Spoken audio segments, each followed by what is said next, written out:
Last topic is our picks for the most valuable player or position for the NFL right now. Going into what? Did we just finish week 9 or week 10? I think week 10. Week Either way, 10. Like yeah, we don't even know. That's how bad the NFL is. We don't even know week what week 10. it is. It's just been long. So many Anyway, bye weeks too. yeah. In lieu of picking a particular player, because I haven't been overwhelmingly impressed by any one player in the NFL this year, I thought I would go an unconventional route. And again, I may be biased as an offensive lineman, but my MVP pick going into Week 11 in the season is the Cowboys offensive line. Man, I was gonna say that. I hate you. That's what I was talking about, that Ezekiel Elliott thing. Yeah, I was going to say Ezekiel Elliott is the third rookie in the history of the NFL to rush for 1,000 yards in his first 9 games. Adrian Peterson and Eric Dickerson were the other two. Those two guys turned out to be pretty decent. And a big part of that is Ezekiel Elliott's talent and his speed, but a lot of it is also the fact that offensive line has been great. In the Steelers game this past weekend, Ezekiel Elliott, I don't know why I can't say his name right now. Ezekiel Elliott scored 3 touchdowns, and he was not touched on any of them. Obviously, his speed plays a part in that, but he's got huge holes to run through that the offensive line is opening up for him.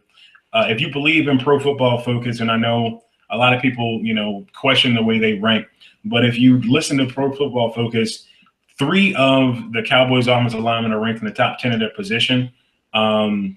That's pretty unheard of when you really think about it. Tyron Smith, a lot of people argue, is the best left tackle. I'm pretty biased towards mine, and there's not much you can do about that. But anyway, they have had only 15% of their running plays stopped at or behind the line of scrimmage up to this point in the season. That's insane. Yeah. That's insane. They've allowed the third fewest sacks, hits, and hurries on the quarterback this season. So they're not just protecting the run well, they're protecting quarterbacks as well. One of the things people talked about for them last year was that they were only really a run and blocking line. And really, honestly, since Ron O'Leary has taken over for Lyle Collins, have they started to do both better? I don't know if that's a connection equals causality thing or just a coincidence, but they over the last 5 weeks, I think, since Collins has been hurt, they've done a lot better in pass protection. The Giants offensive line in 2008 was the last offensive line to be in a conversation for MVP. They gave up a sack on 5% of plays that year. The Cowboys right now are giving up 4.4% sack rate, so that's even better. The Giants that year converted 67% of third and fourth down runs of two or less yards for touchdowns or first downs, and the Cowboys are right now converting 72%. They are doing something I think that you haven't really seen, probably won't see anywhere else anytime soon. Part of the reason why you've got 2 rookies having the seasons that they're having individually is because of the fact that they just have a lot of time. Dak Prescott's passer rating under pressure versus unpressured is literally 50 points higher. It's 120 to, I think it was like 73. So it's not literally 50 points, but it's really close. And that just goes to show the importance of them keeping him safe and upright. It's funny you say, that protection that he's getting when Tony Romo keeps finding ways to get hurt, but that's neither here nor there. The Cowboys offensive line is providing space for an offense to do something that you really don't ever see in today's NFL, and that's having 2 rookies succeed at the same time. And I think because of that, they should be in the conversation for MVP. And Purvis, you up next? Yeah, my MVP, I'm gonna go unconventional as well instead of naming players because, as we've said so many times this year, NFL product is not up to standard this year.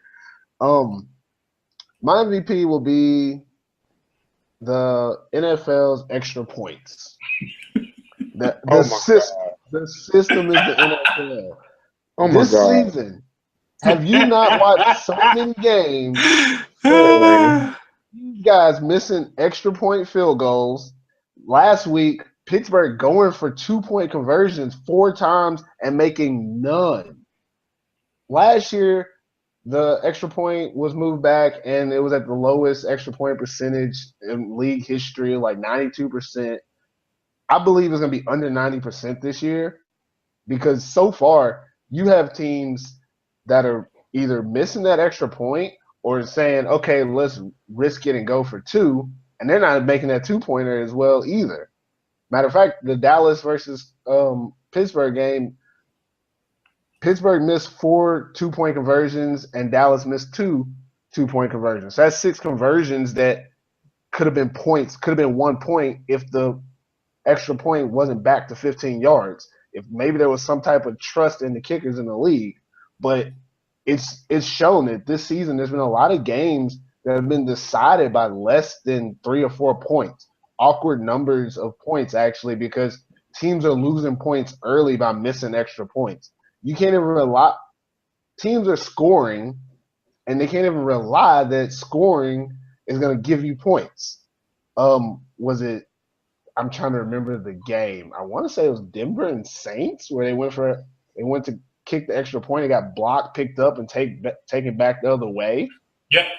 That doesn't It was. that. Yes, I it mean, was.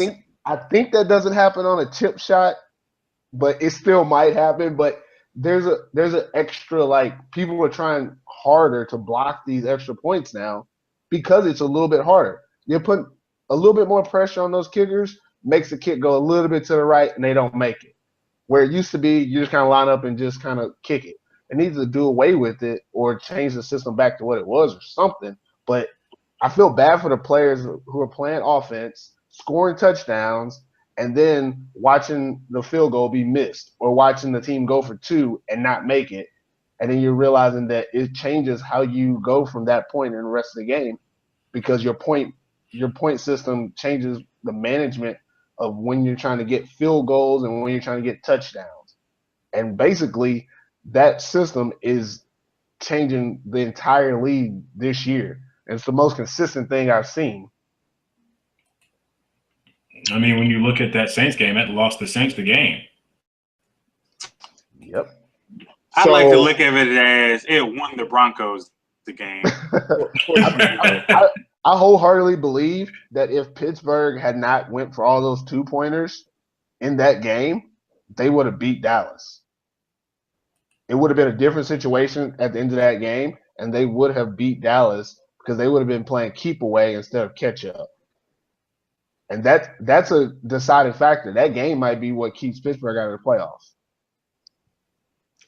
Maybe. So, my choice for MVP is not a quarterback and it's not extra points. I'm gonna say Julio Jones is the MVP, and the reason why I picked Julio Jones over Matt Ryan is because I feel like, I don't want to say rare, but this is one of the occasions where the wide receiver, even if the quarterback is really good, I think the wide receiver is better than the quarterback. I think Julio Jones this year. Yeah. I think Julio Jones this year has been utterly dominant. Confession, I traded him in my fantasy league thinking that he was going to get hurt, and now I'm 3-7. So there you go. But right now he has 61 catches for 1,105 yards on 97 targets. So not only has he been catching he has a lot of catches, and he has a lot of yards for 18.1. I wish he would get more TDs, but he's doing it in only 97 targets. So Kelvin Benjamin, he is not. I think that as the season goes on, he's going to continue to get the targets that he's getting, and to be that efficient as a number one wide receiver with all the coverage on you every single week really says a lot about his ability to separate, his ability to get open. And then once he gets the ball in his hands, for him to be that big, like he has game-breaking speed. I feel like with no major quarterbacks that are MVP candidates, maybe Tom Brady. I don't know how you give an MVP to a quarterback whose actions, even though it was a witch hunt, caused him to miss the first 4 games. If his production in 12 games outweighs everyone else's in 16, he should win it. But if you're on the bandwagon that you believe somebody has to play in all of the games or whatever, I think Julio Jones would be the choice. I really do. He's carried that Falcons offense, and he's helped elevate Matt Ryan. I feel like Matt Ryan having the best season of his career, and I think a part of that because Julio was more efficient in the targets and things that he received. So I doubt he'll win it. I think this year Julio has eclipsed Antonio Brown as the best wide receiver. AB is still great, but I think Julio has been the best wide receiver in football this year. He's been better than Brown. I agree. So I would say that Julio, it would be my MVP pick.